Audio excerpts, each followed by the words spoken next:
वैद्यकीय टोल नाक्यावर नागरिकांचा संताप. मारहाण प्रकरणाच्या निषेधार्थ रास्ता रोको आंदोलन. पाटोदा बीड. पाटोदा तालुक्यातील वैद्यकीय टोल नाक्यावर झालेल्या मारहाण प्रकरणाचे पडसाद आज उमटले. या घटनेच्या निषेधार्थ आणि आरोपींच्या अटकेच्या मागणीसाठी स्थानिक नागरिक आणि संतप्त ग्रामस्थांनी टोल नाक्यावरच रास्ता रोको आंदोलन केले. यामुळे काही काळ महामार्गावरील वाहतूक पूर्णपणे ठप्प झाली.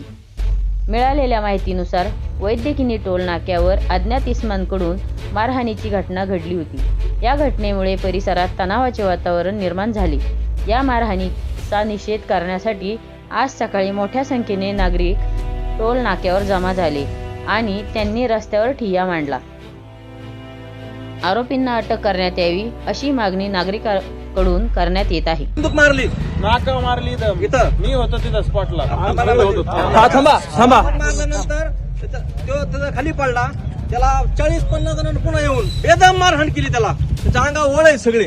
आपण तिथं जाऊन पोलीस स्टेशनला सगळं सांगितलं होतं ह्यांना, तुम्ही अशा रीतीनं या फार दाखल करा. त्यांनी जे आपण स्टेटमेंट दिलं होतं या फार दाखल करताना फिर्याद, त्यांनी राहुल शिंदेचं नावच गाळलं खाली आणि त्यानं काय कृत्य केलंय त्याचं गाळलं. मग तो लगेच त्याच्यातून सुटका त्याची व्हावा आणि हे अड्डे येऊन तिथं बसावा.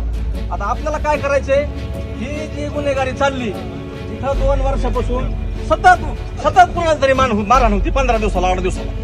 ह्याच्यामध्ये अनेक लोकांना मारहाण केलाय. कुणाला व्हिडिओ सापडले, कुणाचे नाही सापडले.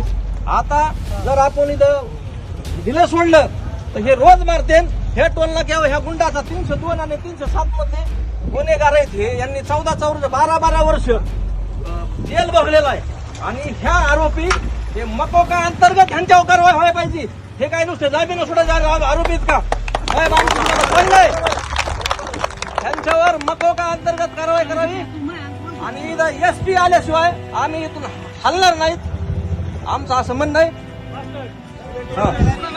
7 महिन्याचा नाही बरं का, मागला 7 महिन्यात आमचं बांगराचं पोरगं इथून आलं त्याला मारण्यात वेळ काय ना स्वतःनं मारलं एवढं देणार. माझ्याकडे मोबाईल हा मोबाईल एक जण बोला. पोलीस पण त्यांच्या संघ, पोलीस पण त्यांच्या संघ,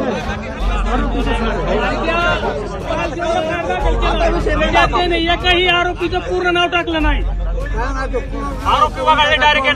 आरोपी तो वगळले त्याच काही आणि त्याच्यात एका पूर्ण नाव एकाचे बी टाकलं नाही. त्याच्या बापाचं नाव टाकलं नाही.